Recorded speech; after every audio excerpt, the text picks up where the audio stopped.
ನಮಸ್ತೆ ಸರ್, ನಿಮ್ಮ ವಿಧಾನಸಭಾ ಕ್ಷೇತ್ರ ವ್ಯಾಪ್ತಿಯಲ್ಲೇ ನಡೆದಿರೋ ಘಟನೆ ಏನ್ ಮಾಹಿತಿ ಕೊಡ್ತೀರಿ ಸರ್? ಸಾಲುಂಡಿ ಗ್ರಾಮದಲ್ಲಿ ಹಾ, ನಿನ್ನೆ ತುಮಕೂರಲ್ಲಿ ನಮ್ ಬೀಗ ತೀರ್ಕೊಂಡಿದ್ರೆ ಅಲ್ಲಿದ್ದೆ, ಅಲ್ಲಿಗೆ ಫೋನ್ ಬಂತು. ಓಕೆ. ಅಲ್ಲಿಂದಾನೇ ಪ್ರಭು ಅಂತೇಳಿ ನನಗೆ ಅಲ್ಲಿ ಲೀಡರ್ ಫೋನ್ ಮಾಡಿದ್ರು. ನಾನು ಇಮ್ಮಿಡಿಯೇಟ್ ಆಗಿ ಫೋನ್ ಮಾಡಿ DHO ಹೇಳಿ, DHO ಅವರು ನೀವು ಕ್ಯಾಂಪ್ ಮಾಡಬೇಕು, ಡಾಕ್ಟರ್ಗಳು ಹಾಕ್ಬೇಕು ಅಂತೇಳಿ ಅಲ್ಲಿ 4-5 ಡಾಕ್ಟರ್ಗಳು, ವ್ಯಾನ್ಗಳು ಎಲ್ಲನೂ ಹಾಕಿದ್ದಾರೆ, ಡಾಕ್ಟರ್ಗಳನ್ನು ಹಾಕಿದ್ದಾರೆ, ಮೆಡಿಸಿನ್ ಕೂಡ ಇಟ್ಟಿದ್ದಾರೆ.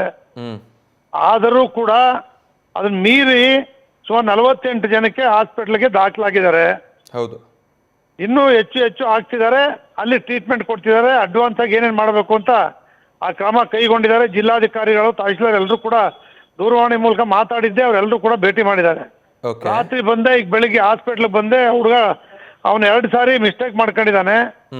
ನನಗೇನು ಆಗಲ್ಲ ಅಂತೇಳಿ ಹೋಗ್ಬಿಟ್ಟು ಅವ್ನು ಬಂದು ಅವನೊಬ್ಬ ಡೆತ್ ಆಗಿದ್ದಾನೆ. ಉಳಿದವ್ರು ಎಲ್ಲರೂ ಕೂಡ ಸುಧಾರಿಸ್ಕೊಂಡಿದ್ದಾರೆ.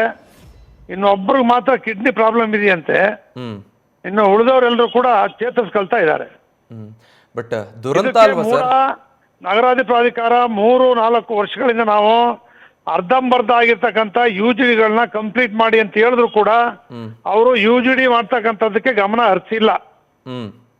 ನಾವು ಎಲ್ಲರೂ ಸೇರಿ ಬೋರ್ಡ್ ಮೀಟಿಂಗ್ ಮಾಡಿದೀವಿ, ಆಕ್ಷನ್ ಪ್ಲಾನ್ ದುಡ್ಡು ಪ್ರಾವಿಷನ್ ಮಾಡಿದೀವಿ. ಅದು ನಿಧಿ 1 ನಿಧಿ 2 ಮಾಡಕ್ ಬರಲ್ಲ ಅನ್ಕೊಂಡು ಮಾಡದೆ ಈ ರೀತಿ ನೆಗ್ಲೆಕ್ಟ್ ಮಾಡ್ತಾ ಇದೆ ನಗರಾಧಿ ಪ್ರಾಧಿಕಾರ. ಈ ಸಾಲುಂಡಿಲಿ ಅನಾಹುತ ಆಗಿದೆ ಗೊತ್ತಾಗ್ತಾ ಇದೆ. ಈ ರೀತಿ ಇಡೀ ನಮ್ಮ ಕ್ಷೇತ್ರದಲ್ಲಿ ಬಹಳಷ್ಟು ಹಳ್ಳಿಗಳಲ್ಲಿ ಇದಿದೆ. ಎಲ್ಲ ಅರ್ಧಂಬರ್ಧ ಮಾಡಿ ಪೂರ್ಣ ಮಾಡಿಲ್ಲ. ಅದಕ್ಕೆ ಅವರೇ ಜವಾಬ್ದಾರಿ, ಪರಿಹಾರ ಕೊಡಬೇಕು, ಮುಖ್ಯಮಂತ್ರಿಗಳನ್ನ ಪರಿಹಾರ ಕೊಡಬೇಕು ಅಂತ ಹೇಳಿ ಒತ್ತಾಯ ಮಾಡಿದ್ದೀನಿ. ಬಟ್ ಸರ್, ನೀವೇ ಹೇಳ್ತಾ ಇದ್ದೀರಾ ಇನ್ನೂ ಸಾಕಷ್ಟು ಗ್ರಾಮಗಳಲ್ಲಿ ಇದೇ ಪರಿಸ್ಥಿತಿ ಇದೆ ಅಂತ. ಇನ್ನಾದ್ರೂ ಎಚ್ಚೆತ್ಕೊಳ್ಬೇಕಲ್ವಾ? ಅದನ್ನೇ ಈಗ ನಾವು ತಿರುಗಿ ಈ ಮರಿಗೌಡರ ಅಧ್ಯಕ್ಷ ಆದ್ರೂ ಈ ಕೋಡ್ ಆಫ್ ಕಾಂಡಕ್ಟ್ ಬಂದಿದೆ, ಮೀಟಿಂಗ್ ಮಾಡಿಲ್ಲ ಒಂದು. ಓಕೆ. ನೆಕ್ಸ್ಟ್ ಪ್ರಾರಂಭ ಆಗ್ತದೆ 6ನೇ ತಾರೀಕು ಆದ್ಮೇಲೆ ನಾವೆಲ್ಲರೂ ಕೂಡ ಅದನ್ನೇ ಅವ್ರ ಮೇಲೆ ಕ್ರಮ ಕೈಗೊಳ್ಬೇಕು ಅಂತ ಹೇಳ್ತೀವಿ. ಅಂದ್ರೆ ಈಗ ಮರಿಗೌಡರು ಮಾತಾಡ್ತಾ ಇದ್ರು, ನಮ್ಮ ಕಡೆಯಿಂದ ಎಲ್ಲ ಆಗಿದೆ, ಪಟ್ಟಣ ಪಂಚಾಯತಿಯ ಸಿಬ್ಬಂದಿ ಇದು ಹೊಣೆಗಾರರು, ನಾವಲ್ಲ, ಅವ್ರು ಮಾಡ್ಬೇಕಾಗಿರೋ ಕೆಲಸ ಮಾಡಿಲ್ಲ ಅಂತ ಹೇಳ್ತಿದ್ರು. ಪಟ್ಟಣ ಪಂಚಾಯತಿಗೆ ಪಂಚಾಯತಿ ಅಂಡವಾಗಿರೋದು ಈಗ UGD ಮಾಡಿರೋರು ಮೂಡಾದವರು.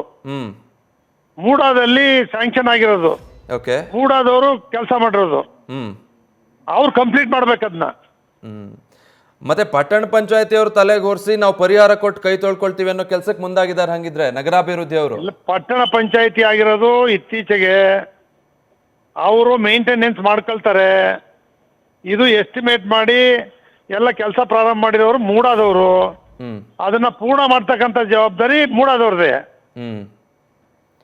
ಸೊ ಈಗ ಈ ಪ್ರಕರಣದಲ್ಲಿ ಇವರಿಗೆ ಪರಿಹಾರ ಕೊಡಿಸೋದಿರ್ಬೋದು, ಅಥವಾ ಇನ್ ಮುಂದಕ್ಕೆ ಹೀಗಾಗದ ಹಾಗೆ ಕ್ರಮ ಕೈಗೊಳ್ಳೋ ನಿಟ್ಟಿನಲ್ಲಿ ನೀವು ಯಾವ ರೀತಿ ಇದನ್ನ ಸರ್ಕಾರಕ್ಕೆ ಗಮನ ತರ್ತೀರಿ ಸರ್? ಅದನ್ನೇ ಸರ್ಕಾರದ ಗಮನ ಸೆಳೀತಾ ಇದ್ದೀವಿ. ಸರ್ಕಾರದಲ್ಲಿ ಮುಖ್ಯಮಂತ್ರಿಗಳ ಗಮನಕ್ಕೂ ಕೂಡ ನಾನು ಆಗ್ರಹ ಪಡಿಸಿದ್ದೀನಿ. ಮುಖ್ಯಮಂತ್ರಿಗಳು ಈ ಬಗ್ಗೆ ಗಮನ ಹರಿಸ್ತಾರೆ ಅಂತ ನಂಬಿದೀವಿ. ಖಂಡಿತ ಅವರು ಗಮನ ಹರಿಸ್ತಾರೆ. ಅದೇ ರೀತಿ ನಗರಾಧಿ ಪ್ರಾಧಿಕಾರನೂ ಕೂಡ ಗಮನ ಹರಿಸ್ಬೇಕು. ನಮ್ಮ ಏನ್ ಪಟ್ಟಣ ಪಂಚಾಯತಿ ಇದೆ, ನೆನ್ನೆ ಆಗಿದ್ದ ಘಟನೆಗೆ ಟ್ಯಾಂಕರ್ಗಳಲ್ಲಿ ನೀರು ಕೊಡಿರ್ತಕ್ಕಂಥದ್ದು ಟ್ಯಾಂಕ್ ಒಂದು ಅಲ್ಲಿ ಅವರು ಕೂಡ ಬಿಟ್ಟಿದ್ದಾರೆ. ಪಟ್ಟಣ ಪಂಚಾಯತಿ ಅಧಿಕಾರಿಗಳು, ಡಾಕ್ಟರ್ಸ್ಗಳು ಎಲ್ಲರೂ ಕೂಡ, DC ಎಲ್ಲರೂ ಕೂಡ, ತಹಶೀಲ್ದಾರ್ ಎಲ್ಲರೂ ಕೂಡ ಬಿಟ್ಟಿದ್ದಾರೆ. ಓಕೆ. ಅಲ್ಲ, ಗ್ರಾಮದಲ್ಲಿ ಸುಮಾರು ಒಂದು 4-4.5 ಸಾವಿರ ಜನ ಇದ್ದಾರೆ ಅಂತಿದ್ರು. ಮುನ್ನೆಚ್ಚರಿಕೆ ವಹಿಸಬೇಕಾಗುತ್ತೆ. ಎಷ್ಟು ಜನ ನೀರು ಸೇವಿಸಿದಾರೋ? 4,500 ಇಲ್ಲ ಜನಸಂಖ್ಯೆಯಲ್ಲಿ. ಓಕೆ. 1,500 ಇದ್ದಾರೆ. 1,500 ಇದ್ದಾರೆ. ಓಕೆ. ಅದು 48 ಜನ ಮತ್ತೆ ಇನ್ನೂ ಜಾಸ್ತಿ ಆಗ್ತಕ್ಕಂಥದ್ದು 70-75 ಜನಕ್ಕೆ ಇದು ಇದಾಗ್ತಕ್ಕಂಥ ಇದಿರೋದ್ರಿಂದ ಮುನ್ನೆಚ್ಚರಿಕೆ ಕ್ರಮ ತಗೊಂಡಿದ್ದಾರೆ ಎಲ್ಲ. ಸೊ ನೀವು ಆಸ್ಪತ್ರೆಗೂ ಕೂಡ ಭೇಟಿ ಕೊಟ್ಟಿದ್ರಿ. ಹೇಗಿದೆ ಸರ್ ಅವ್ರ ಪರಿಸ್ಥಿತಿ ಈಗ? ಪರಿಸ್ಥಿತಿ ಸುಧಾರಿಸ್ಕೊಂಡಿದ್ದಾರೆ. ಒಬ್ರು ಡೆತ್ ಆಗಿದ್ದಾರೆ, ಇನ್ನೊಬ್ರು ಸ್ವಲ್ಪ ಕಿಡ್ನಿ ಪ್ರಾಬ್ಲಮ್ ಇದೆ ಇನ್ನೊಬ್ಬರಿಗೆ. All right. ಗಮನ ಹರಿಸಿ ಆಗಬೇಕಾಗಿರೋ ಕೆಲಸದ ಕಡೆ ಕ್ರಮ ಕೈಗೊಳ್ಳೋ ನಿಟ್ಟಿನಲ್ಲಿ ನಿಮ್ಮ ಗಮನ ಇರಲಿ ಅಂತ ಹೇಳ್ತಾ ಧನ್ಯವಾದ ಸರ್, ನ್ಯೂಸ್ ಫಸ್ಟ್ ಜೊತೆ ಮಾತನಾಡಿದ್ದಕ್ಕಾಗಿ. ಇದು ಚಾಮುಂಡೇಶ್ವರಿ ವಿಧಾನಸಭಾ ಕ್ಷೇತ್ರದ ಶಾಸಕ GT ದೇವೇಗೌಡರ ಪ್ರತಿಕ್ರಿಯೆ. ನ್ಯೂಸ್ ಫಸ್ಟ್ ನಿರ್ಭೀತಿಯಿಂದ ನಿಮ್ಮ ಪರವಾಗಿ.